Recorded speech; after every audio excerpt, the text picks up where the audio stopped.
My grocery bills have doubled in the last few years, and I live in a small Indiana town, so I'm guessing if I'm feeling it, then you're feeling it too. I used to do this series called Feeding a Family of Four for under 25 bucks. And not just any throw together meal like a sloppy Joe, no, a meal that you could be dang proud of to serve up to your family or even impress guests with. But I don't think I can do this anymore for under 25 bucks. However, I think I can make this meal for under 40 though. Sound good? Let's shot.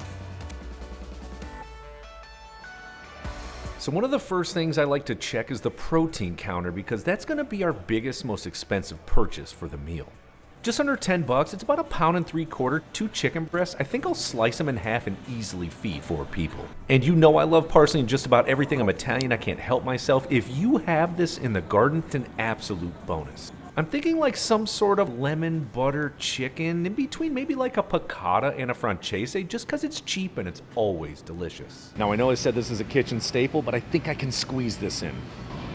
I'm gonna need a little bit of chicken stock for the sauce to make it really rich. Now I always have tons of homemade chicken stock in the freezer, always. But if you don't, this is gonna be your next best option. So I'm thinking I'm gonna make like a Pommes fondantes or fondant potatoes, also known as melting potatoes. Easy, delicious, but I can use all this other stuff in it as well. I think a little fresh thyme would be good when basting up these potatoes as well. One of my favorite veg is broccolini. It's so underutilized. It's beautiful like asparagus. It's just really pretty on a plate, and it's broccoli. It's greens. It's good for you. But they're $4 each. I think I can get away with 2 bunches into making this a awesome meal. Oh man, things are adding up really quickly. Hope I can make it. All right, so I'm at around $30. I honestly think I can squeeze dessert out of this. Maybe like a classic like Sabayon cream with fresh strawberries. I mean, it sounds super good. Let's see if we can do it. Now Sabayon is only egg yolks, sugar, and a little bit of wine, dry white wine specifically, and I know there's a really cheap bottle here. I've seen it before. Sweet, $4.50, perfect. Let's go check out. I totally forgot. I need garlic for the potatoes and the chicken. Dude, we have enough.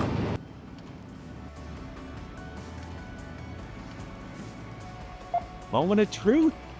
Freaking out.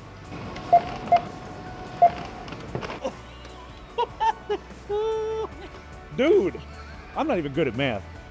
Seriously, just cannot believe this. Let's get home, see what we got, get cooking. Now, one of the biggest things here is making sure everything is done at the same time and hot. That is crucial. So we really need to figure out what's going to take the most amount of time and what's going to take the least amount of time and what can we do in between to save time. So I know the potatoes are roughly going to take about an hour to cook. That's in the pan and in the oven. The chicken, probably around, 25-ish minutes max. I'm thinking while the chicken is done, okay, it can hold for a good 7 to 8 minutes and stay warm and still be perfectly delicious. That's when we dunk the broccolini.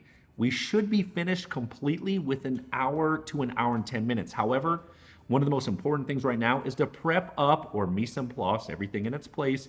So when it comes time to cook, there's no stopping. We just go. All right, let's get it. Yeah, I know I have the penmanship of a second grader. Don't judge me. We're going to use about a total of 2 sticks of unsalted butter, always unsalted. Remember, you control the sodium content, not a butter company. But with any good prep, we're also just going to cube this. So when it comes time to cook, we don't need to stop and just add in some huge block of butter.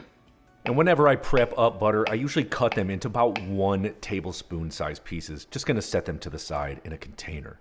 And now for the garlic, I have 1 bulb. I just smash it down on the cutting board, and this sort of releases all of those individual cloves. Now to get them out of that really tough skin, just use the flat of the knife and give it a little smash. The bulb will come right out. We're gonna do this for about 4 to 5 garlic cloves. Now for another 4 to 5 garlic cloves, I'm just going to thinly slice these, and then we're just gonna set them to the side. Next up, I'm going to quickly zest up 1 lemon. You can zest it like this, like I was taught in the restaurant industry, or like everybody else on the internet, and use the zester to zest the lemon. Going to set that in a separate container to the side. Then I'm going to need the juice from 2 lemons, so slice the one that we zested in half and another one and run it right through one of these hand juicers, or of course you can just squeeze it by hand into a separate container. And for the broccolini, all I want to do is simply slice off the ends, maybe go up 1/4 to 1/2 inch. That's it. And now to prep up the chicken breast, I'm just going to lay it flat on my cutting board, and to make sure it's secure and not moving, I'm going to firmly press down using my left hand, and then having a chef knife in my other hand, I'm going to slice through it widthwise. We are going to do this with both chicken breasts. Now, if you're nervous that your chicken breast keeps moving, just pop it in the freezer for about 10 to 15 minutes so that it tightens up a little bit. And for the last part of that chicken prep, we're going to dredge it in a little bit of flour. Remember, this is one of those house staples. So I'm going to add a 1/2 cup into a cake tin. A wide, shallow bowl will also work. I'm going to generously season it with salt and pepper and just mix it until it's combined. Next, really quickly, we're going to finely mince up some of that Italian flat leaf parsley. I maybe need 3 to 4 tablespoons max. You know, I like a lot of garnish of this. Give it a fine mince. We're going to set this to the side and quickly move on to the fondant potatoes. So with these, I'm going to slice about a 1/2 inch in from each end. This is just going to help to make sure they are perfect size. And for these ends, you can just cut them up and put them in soup, or just pop them in the freezer and add them to stock. Next up, we're going to peel those potatoes, and then we want to slice them in half. What we're looking to do is have all of the potatoes about the exact same size. Not only for even cooking, but also for aesthetics. And the goal here is to get a beautiful sear on these potatoes, and I always say moisture is going to be the enemy of that. So all we're going to do is just pat it dry really, really quickly on both sides with a paper towel. What this is going to do is help ensure they cook evenly across all of them and for a beautiful aesthetic. Over to the cooktop. Taking those potatoes on a plate back over to the cooktop, I have a large carbon steel frying pan. You could also use a cast iron skillet. I'm thinking 3 tablespoons of olive oil should do.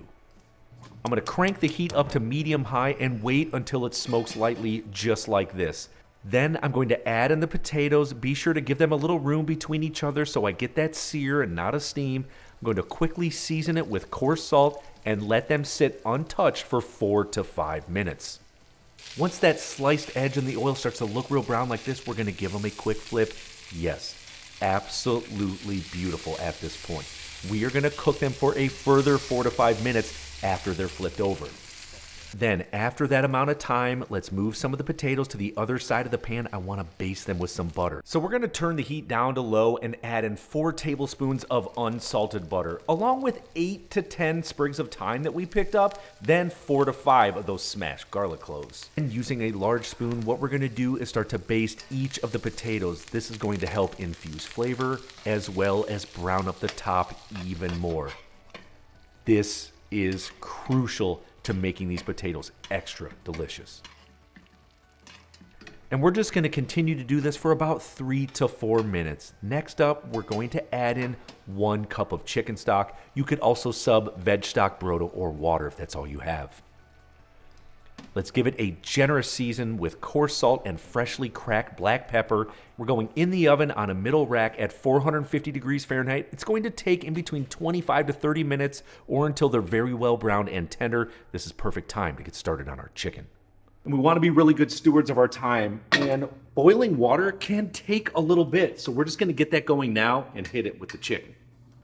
With those chicken breasts, what we want to do is generously season both sides with coarse salt and freshly cracked black pepper. And like I always say, season high. Be about a foot away so that you can cover as much surface area as possible, ensuring every bite is absolutely delicious.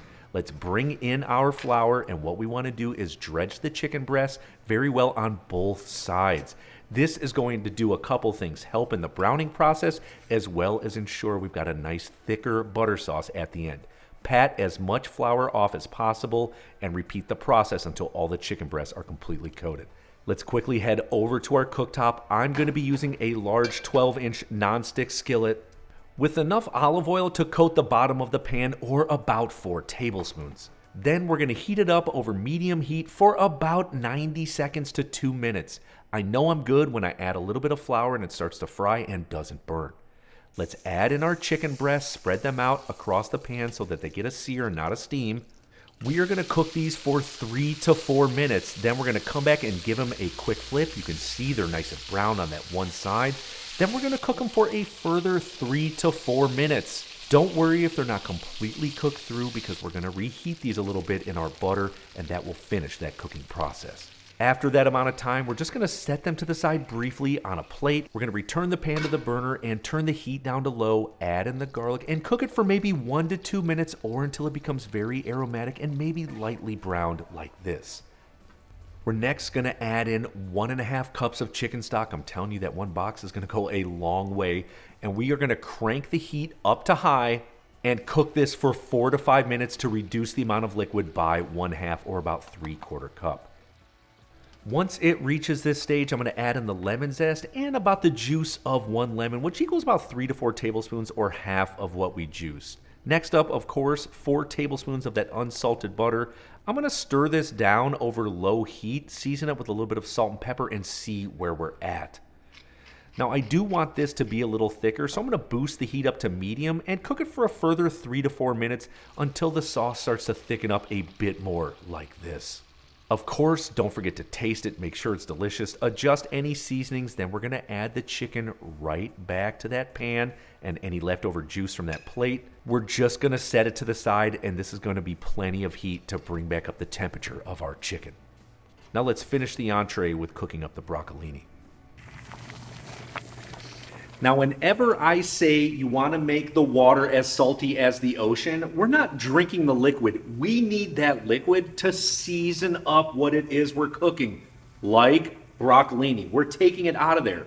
That's all we need to do. That's what every chef has ever learned in culinary school, as salty as the ocean. That's how you should be poaching and blanching all your vegetables.